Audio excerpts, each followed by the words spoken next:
Magandang hapon sa ating lahat. Ito po ay effort ng Philippine National Police, particularly nauna na po ang Pasay City Police Station na kung saan sila ang unang nag-imbestiga. And after the conduct of investigation by the Pasay City Police Station, the records of investigation was referred to the concerned prosecution office in Pasay City the next day, particularly to be exact, May 14, 4 p.m. ng hapon. And then in the continuing investigation, nandun na po, sumama na po ang criminal investigation and detection group for the unearthing of records, facts, mga kailangan nating ebidensya to come up with a conclusions and recommendations, findings, conclusions, and recommendations. At ito pong pag-unearth natin ng investigation, lalong-lalo ng mga facts, lalong-lalo na last Friday, the Department of Justice have sent out directive to turn in all records of investigation papunta po sa Department of Justice. And then therefore, in compliance with the directive, we will be submitting the records of investigation to the Department of Justice, including the earlier records that was submitted to, referred to Pasay City Prosecutor's Office last Thursday, 4 p.m. And so, we have, meron po tayong, okay. Start with the slides, please. So, ito po yung ating records coming from the probers from the CIDG. Take note, it is called a gun-related incident. Okay, gun-related incident. Okay. This is a gun-related incident, meaning there is a discharge of firearm in the premises of the Senate building last May 13. And this, as shown, ito po yung timeline. Minabuti natin na ilahad na before the actual shooting, to be exact, is actual discharge of firearm, that was about 7:45 p.m. kung titignan nyo. But before that, makita muna natin kung ano yung mga events before the actual shooting, and even after the discharge of firearm at 7:45, we extended up to 2:30 a.m. where Senator Bato de la Rosa escaped and or went out at the premises of the Senate building. Material po yun. So all of this will be sent to forwarded to our beloved Secretary of Justice. So at 5:23 p.m., nakita natin and or documented that Senator Bato de la Rosa have appealed to the public for support over some social media platform. At 5:58 p.m., the Senate adjourned its session. And 6:14 p.m., Supreme Court did not issue TRO. Meron pong nilabas yun. And at 6:57 p.m., OSAA Major General Mau Aplasca announced that somebody will be arrested. And pag titignan nyo na up to shooting incident na 7:45 p.m., discharge of firearm, up to 8:15 p.m., up to the time na 2:30 p.m. Next slide. Okay, ito po yung 5:23 p.m. documented. Next. Okay, the adjournment of the session of the same day. Next. Okay. This is the document that will show that the Supreme Court did not issue a TRO on the petition of Senator De La Rosa.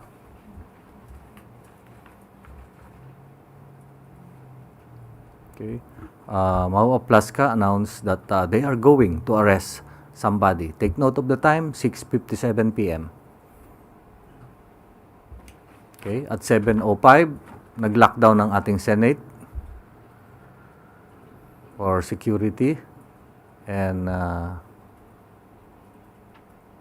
at 7:11 p.m., the Congress article of impeachment is being ready to be received to the Senate, such that several minutes after, next,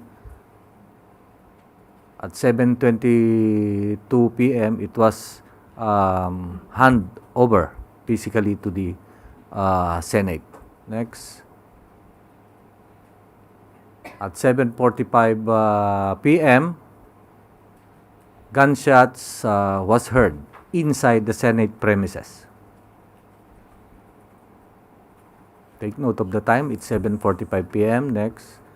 And staff officials have announced that there was perceived NBI entered the Senate. Then next,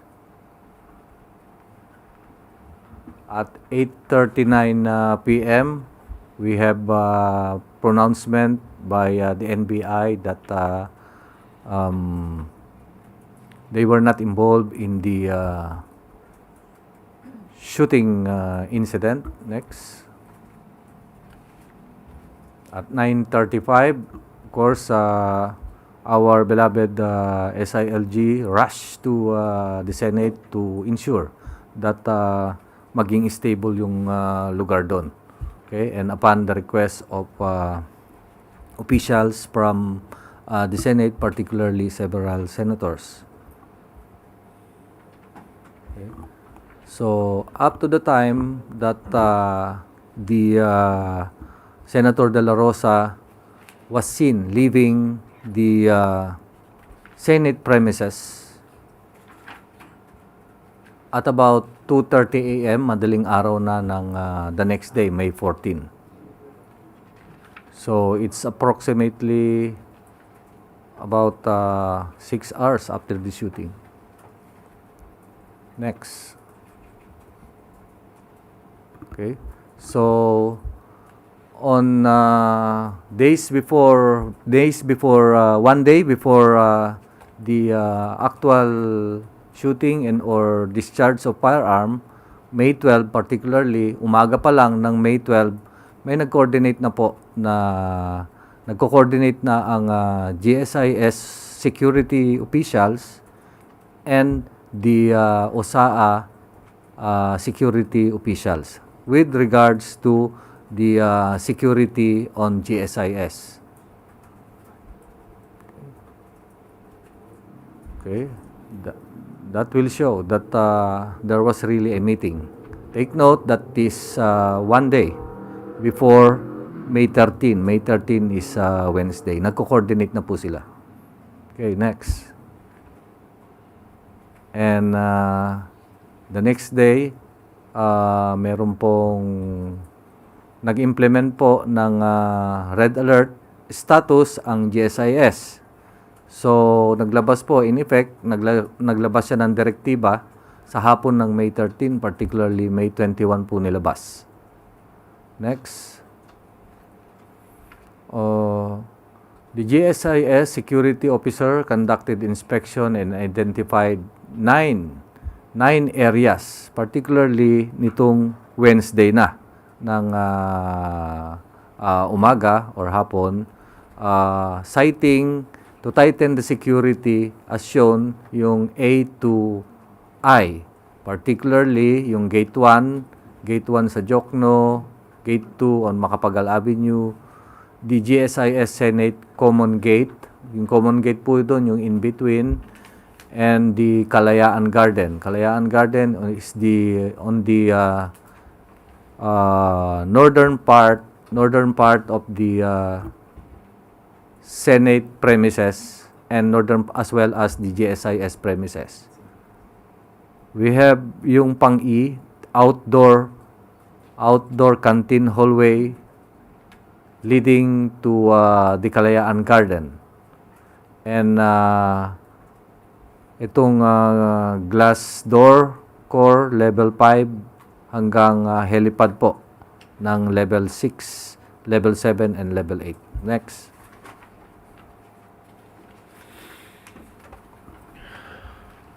So, in the afternoon of May 13, that is a Wednesday, may mga NBI na po na pumunta sa premises ng GSIS. This is to in response to the request of the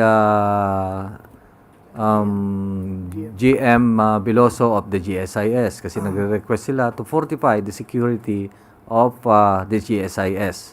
So, meron pong pumunta kaagad na 3 NBI agents and yung pinakita ko kaninang mga lugar, those are the things that the areas that they will going to fortify and or secure further. So next, ito po yung arrival ng ating mga NBI agents at the GSIS main building. Yes, sir. Teka muna, merong letter yon, pakitignan. In effect, their presence was backed up by a letter properly received at about 5 p.m. 5:08 p.m. of the same day. Okay, ito po yung mga NBI agents. Okay, to sum up, there are 29 NBI agents. Nung una kasing investigation natin, ang nakuha pa lang natin nakita through CCTVs is 21.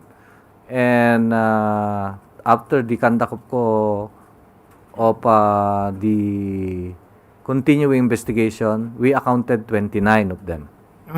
Please take note that none of the NBI agents had tactical gear with them. They were dressed as NBI agents, clearly identified, nakalagay.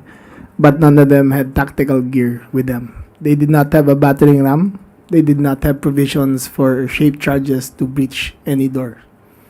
So, let's just make that clear. Okay, to continue, please. Okay. These were the footages on malapit na to sa area kung saan nag-disburse ng firearm. This is the NBI, this is the GSIS canteen, which is adjacent to the Senate second floor. Okay, next. Okay.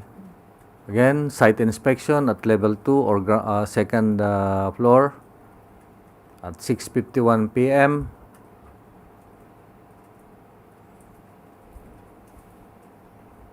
Out of the 29, there are 4 female NBI agents.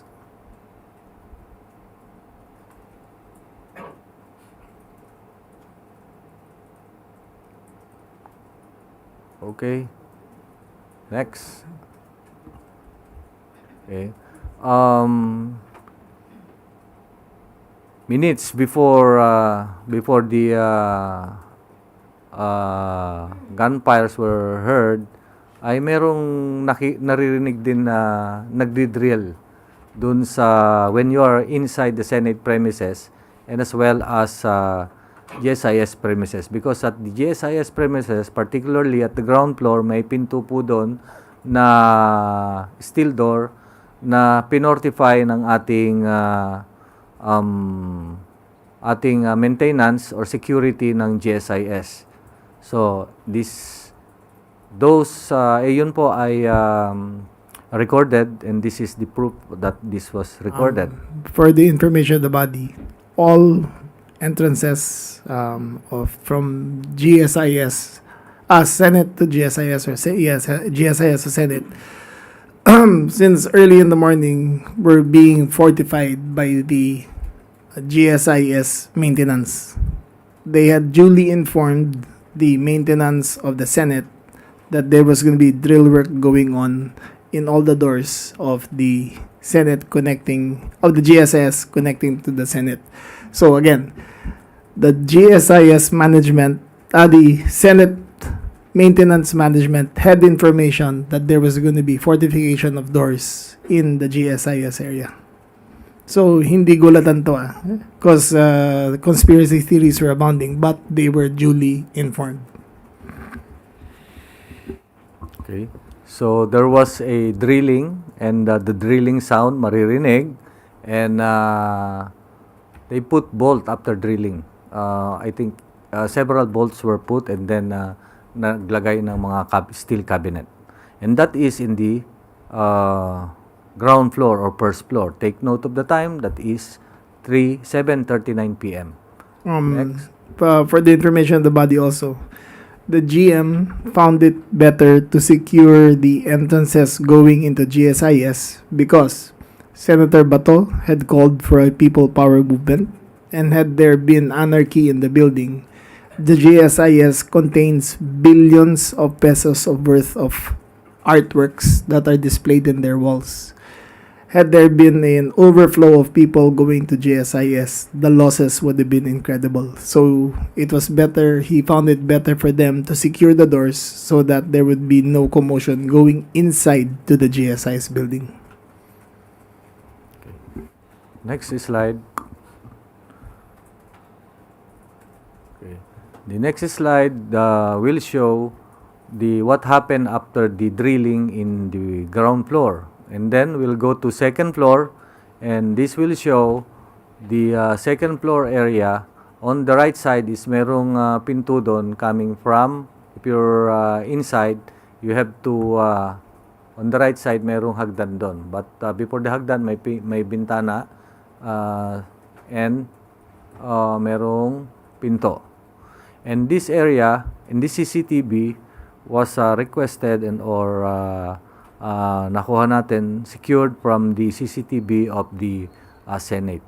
This shows the NBI agents coming from the first floor kasi one by one sila paakyat. If marirecall mo, marirecall nyo po, ang sinabi ko kanina, there are areas A to I. Just to add, this CCTV footage was from the Senate CCTV room, not the GSIS. So, the Senate security had full view of the people who were on that floor. Take note that none of the elements are in tactical gear. All of them were just in conference. None of them were in formation to attack the Senate. They were just checking out every floor that was in danger. That's correct, sir. And we take note of the timeline. The timeline is 6:52 p.m. up to 7:01 p.m. Wherein 6:52 sila dumating sa area na yon, and then they left that area at 7:01 p.m. for the appreciation of our dear Secretary of Justice. And take note, nung umalis na sila, at 7:02 p.m. particularly, dalawa po ang naiwan dyan, na NBI agent. Agent Darwin Francisco and De Leon. Antonio De Leon.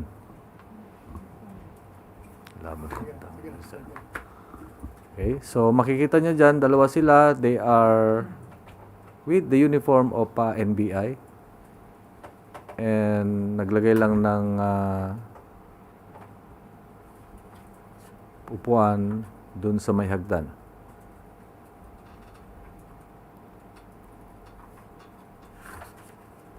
Take note of the time, that is they started posting themselves there at 7:02.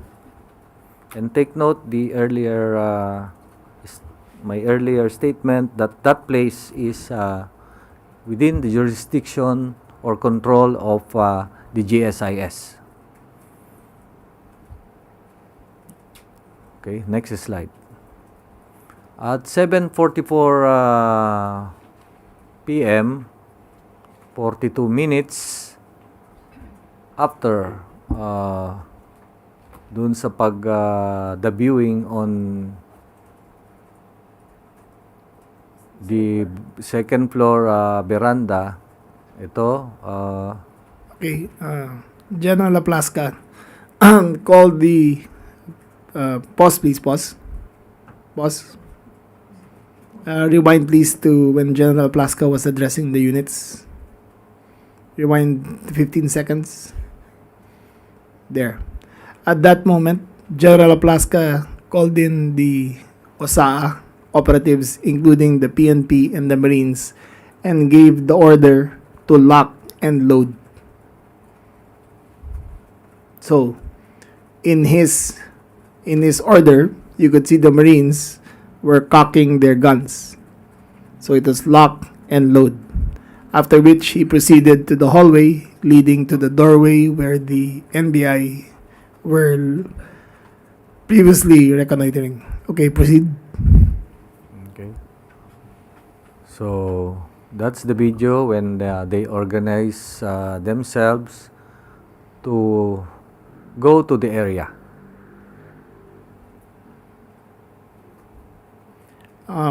Take note that pause please. Pause please. General Aplaska did it in full view of the press. In full view of the press, he gave the order of the lock and load, and he asked them to follow. He allowed them to follow up to a certain point. In normal situations, if there is a perceived confrontation, you will clear the building of all personnel because of possible stray fire. However, he allowed them to follow. Okay, proceed please. Okay. So this is one angle of the video going to the exit door, going to the veranda. As you can see, pause please. Pause. The Marines are in single formation according to their training, staying to the side of the wall. Okay, proceed. Followed by the PNP. Followed by the PNP, who formed a perimeter line at the very end, at the end of the hallway. Okay. Proceed. Play. Next, take note of this time. This is the CCTV footage taken at the veranda. The CCTV footage is owned by the Senate, and we requested it, and binigay naman. At this will show, kung matatandaan nyo kanina, 6:50 something, 6:52 p.m. up to 7:01, dumating yung bulk of NBI. And then, this is the actual video wherein makikita nyo may burst of fire. Merong usok. Just to also be clear, makikita nyo during the video na may mga lights na dumadaan. Hindi puputok ng baril yun. Those are insects that are flying across the lens. But we will show you clouds of smoke and possible muzzle fire that actually occurred. Kasi makikita nyo mamaya may gumagalaw-galaw eh. Baka akala nyo nagpuputukan. Hindi po nagpuputukan yan. Those were instruments of, those were insects. Look at that. Insects yung gumagalaw na yan. Okay, go proceed. Makibigay mo sa 7:46. 14 p.m. 7:46 yung operator. Makikita natin dito the first approximate time of a burst of fire. Yan, may usok na. Teka ba na? Rewind please, 3 minutes. Yan. Yung nasa may upuan siya. According to testimony of General Aplaska himself, he opened the door and he asked, "Sino ka?" The agent identified himself as NBI. Shortly thereafter, he fired 3 shots into the, not exactly to the direction, but 3 shots towards the to the vicinity of the NBI agent. And the fire, you can see the muzzle fire, the blast. Pakita mo, General. Rewind, please, rewind. 10 seconds. Yan. 1, 2, 3. 3 firearms. 4. Sunod. Yan. Papatok ko sila. And nag-withdraw. The NBI agent withdrew behind the air conditioning duct units. And because he was being fired upon, he discharged a cover fire.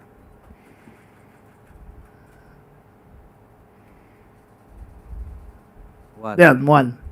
Take note that the cover fire was because he was under the impression that he was under attack. 2, 3. Take note na yung muzzle niya naka... It was not pointed towards the Senate. It was pointed as cover fire because he was retreating. Okay, and then play. Okay.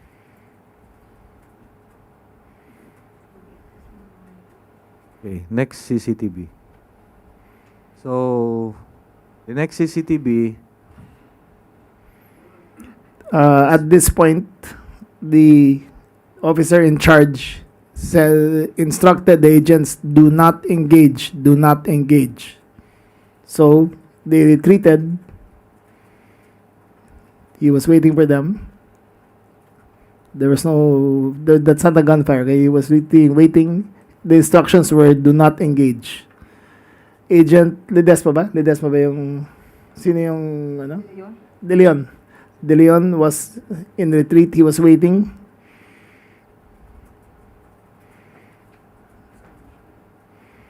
He was waiting.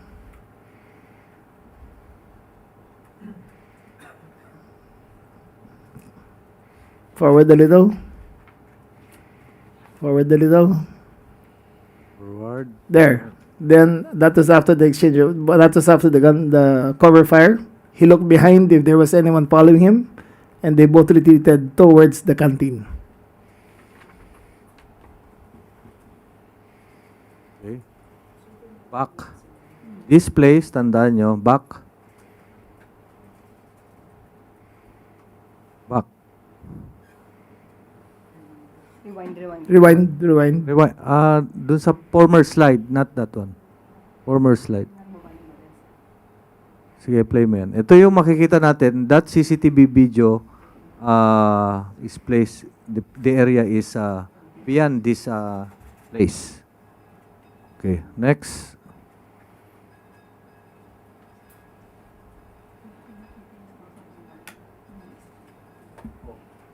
To further explain, play mo to. Play this video. Uy, nakorap na. Conspiracy Hey. na to. Hey.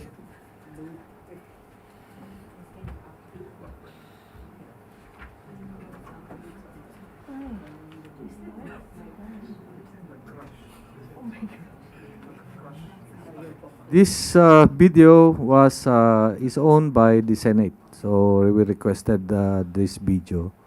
And meron din tayo.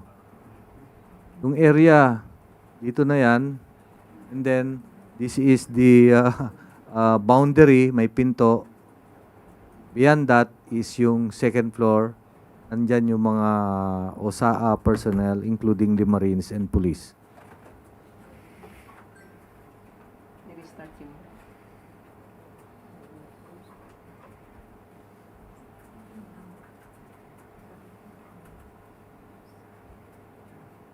Before that, one slide before that. Sige. Okay. Up. Take note, nakababa yung baril niya.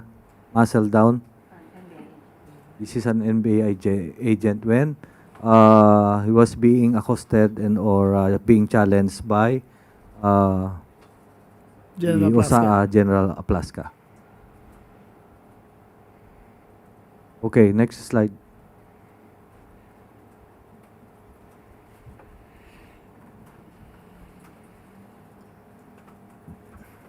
Next slide.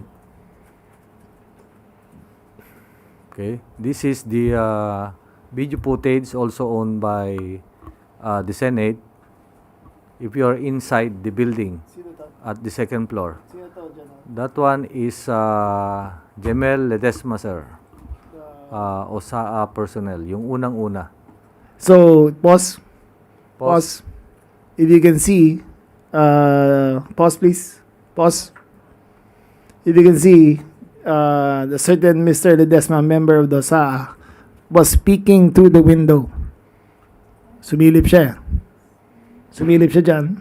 Rewind nyo na konti. 5 seconds. Rewind na konti. 5 seconds. And there he is. Stop. Go. And look. He bent down. And he was peeking through the window kung sino on the dawn. So clearly he saw that there was one person in the premises. Okay. Continue. Stop. Where is Mr. Aplaska dito? Aplaska, the one being held by... The one Yes. being accosted, held by the back? Yes, sir. That is General Aplaska. Okay, watch this. Holding a long Holding- firearm. He was holding a Scorpion CZ 9mm pistol carbine. Okay.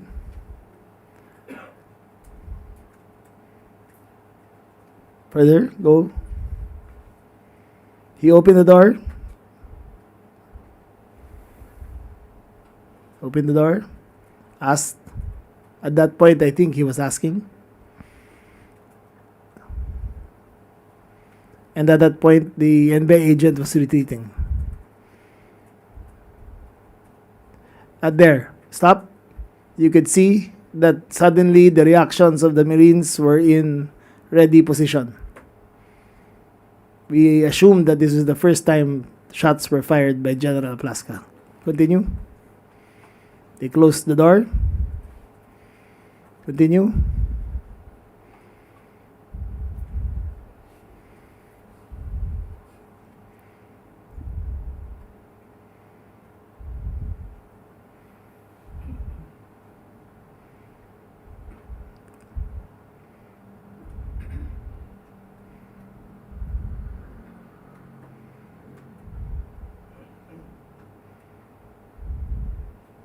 The office to the right is the office of Senator Ligarda.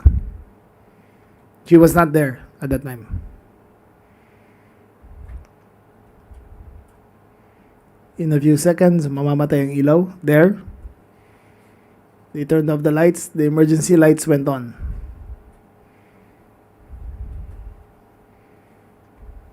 There. Emergency lights goes on in a few seconds. But there you could see the muzzle fire from the left.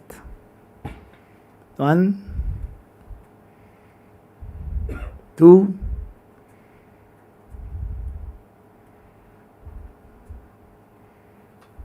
go play.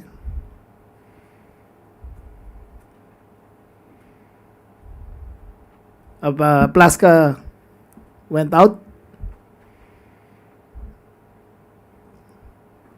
Okay. Continue. Continue. Then he came back. Continue. You can see muzzle fire. Plaska pointed the gun towards the window and tried to discharge the firearm. However, the gun jammed. He tried again. The gun jammed. And then his aide fixed the gun for him. Continue. After which, he discharged the firearm again.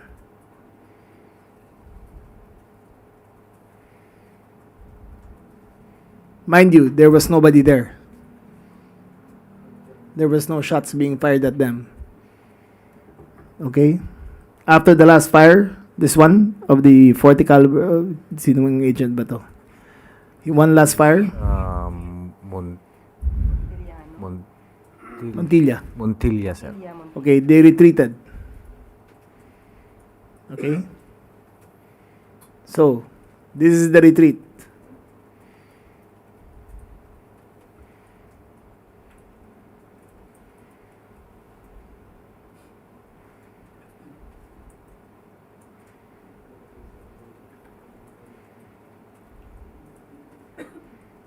Two minutes and 20 seconds. 2 minutes 30. 3 minutes 20. Okay. From all available video footage, from the time the door was opened and the first shots were fired until the last shot was fired, it took all of 3 minutes and 20 seconds. So you can see them here in retreat. The Marines are still holding steady in formation. Ito yung before. Entry pa to. Entry pa pala to. Entry pala to. Another footage. This is another footage. There, the press was held back, but they could see. Yung office ni Ligarde yata sa tabi, di ba? Yeah. Office ba ni Ligarde sa tabi niya? Yung dulo eh. Or just around the corner. Okay? Saan ka nakakita ng may shootout sa bay? Ganyan. Okay? So, nung Retreat. nag-withdraw na sila, yan yung, Retreat, take note of the time.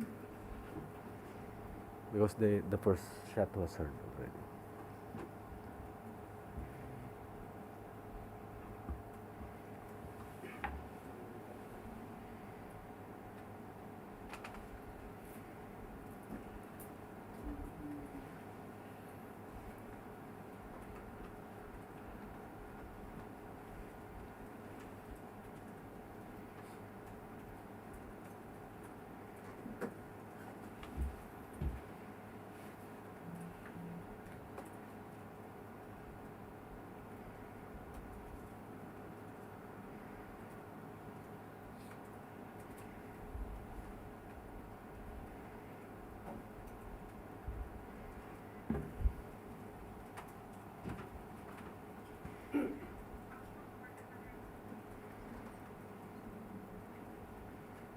Retreat na to.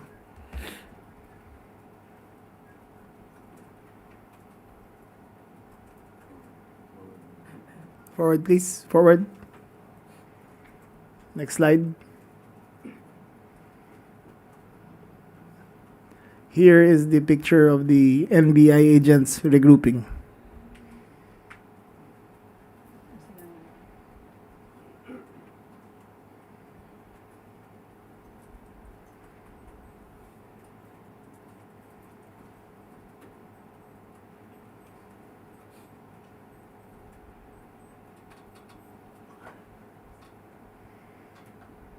This is footage from Channel 5.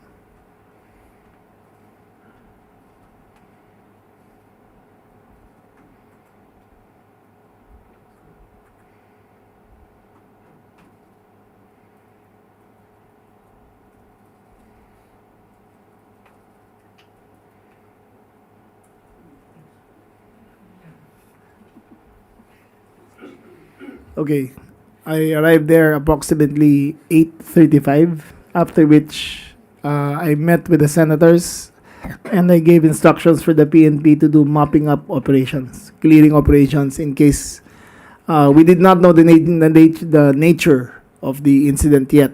Yet I instructed them to mop up the building to see if there are any unwanted persons in the area.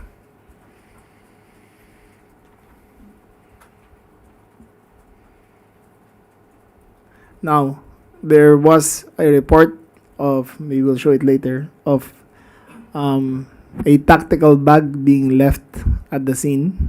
It was the bag of the NBI agent who was guarding that door. It was retrieved by a certain Mr. Masaya, and his job was simply to retrieve the bag. He was not armed. He had identification with him, but he was arrested because at the fog of war, you were not sure of what his role was.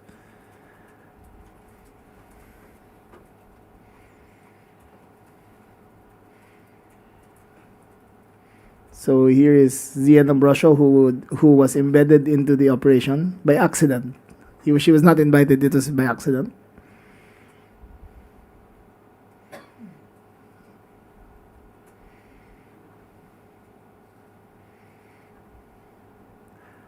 Okay, until now, I was in the premises. It was not clear to us what was happening. Okay. Now, shortly thereafter, forward it. Next slide. Okay, General, please explain the cartridges that were found. Those are the documented CCTV videos, and of course, after the clearing operation, including the clearing of the bag that was left dun sa veranda kanina, SOCO operations were conducted.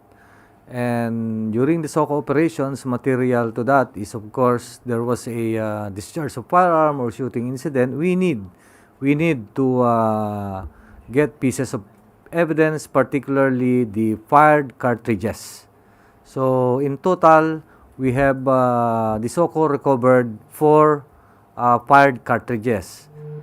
44 fired cartridges. Particularly, merong 5 5.56 na na-recover doon sa veranda area outside, actually going to the garden in front of the canteen. Doon sa area na pinag-withdrawhan ni This agent. was consistent upon the agent who fired cover fire on his retreat as he was being fired upon by the fire was being directed to him by the OSAA.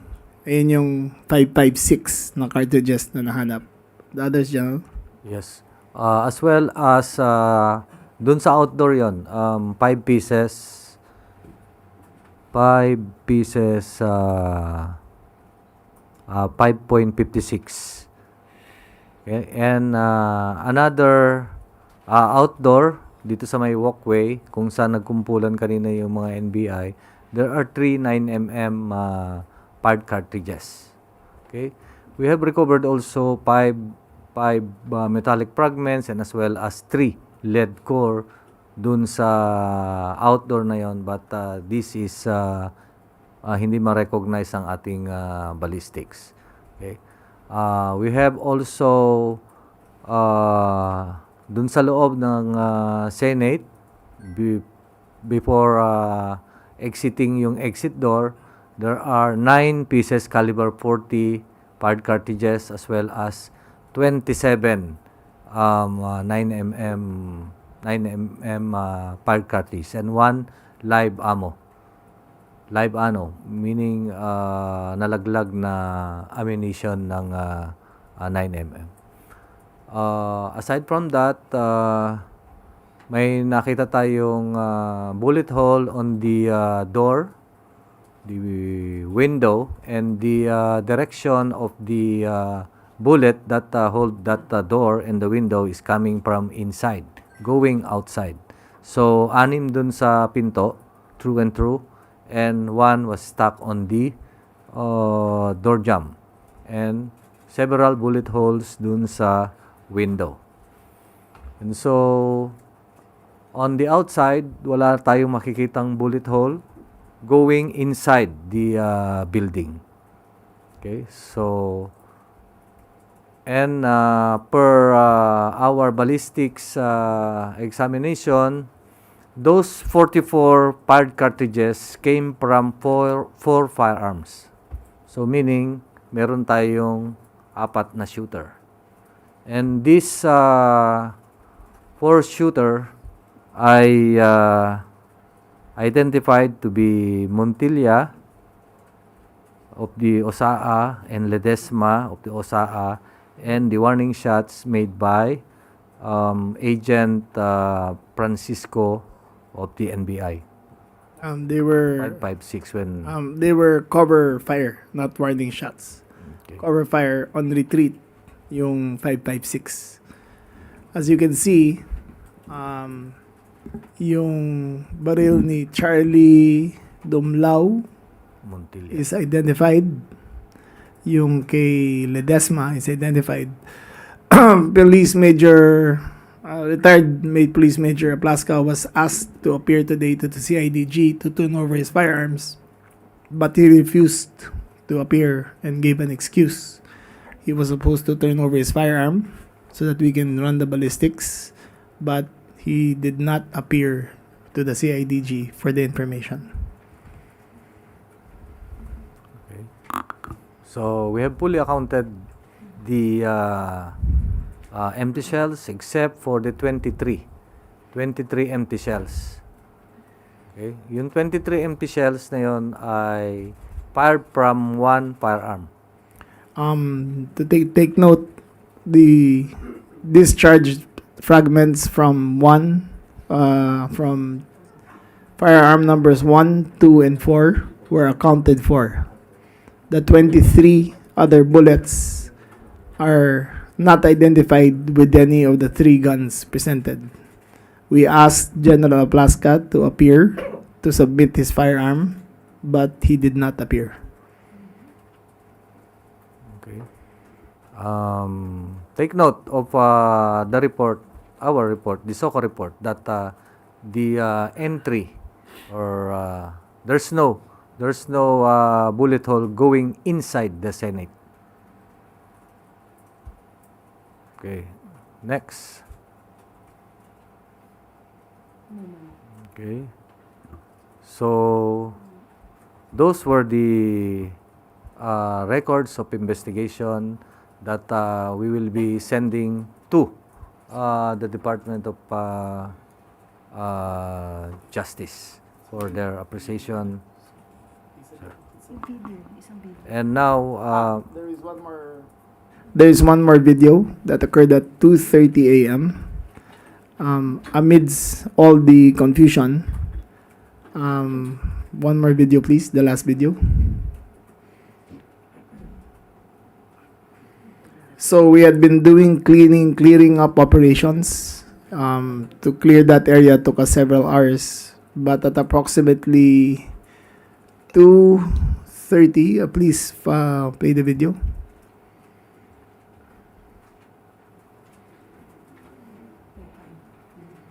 Loading daw po, sir. Okay, it's loading. Give us 1 minute.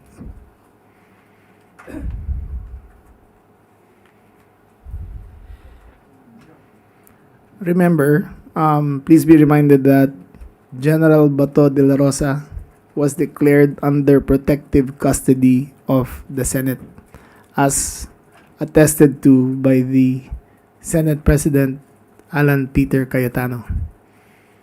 That means they take full responsibility over his custody.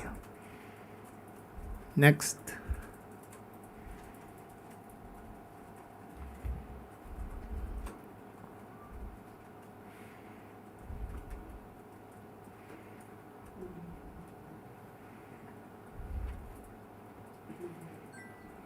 Give us 1 minute.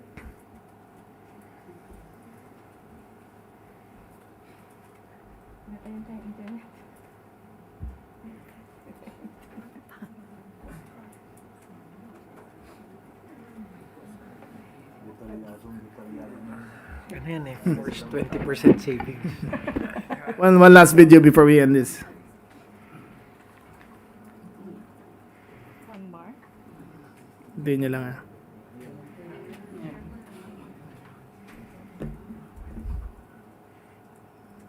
Loading na ba? Ayan na. Okay? Hindi pa yan. The last video, please. The very last video, yung 2:30 a.m. Yeah, 2:30 a.m. 2:30 a.m.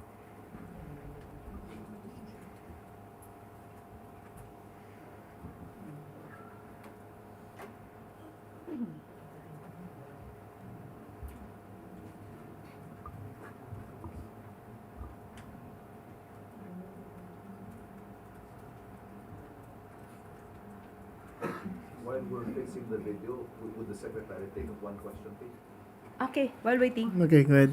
Secretary, nandito po kayo ngayon sa Malacañang with the Chief PNP, with the Secretary of Mike. Justice. Ito na pala yung video. Ito na. Sandali lang This is the picture of the vehicle leaving a Fortuner that belongs to Senator Robin Hood Padilla. This is the picture of Bato during all the chaos.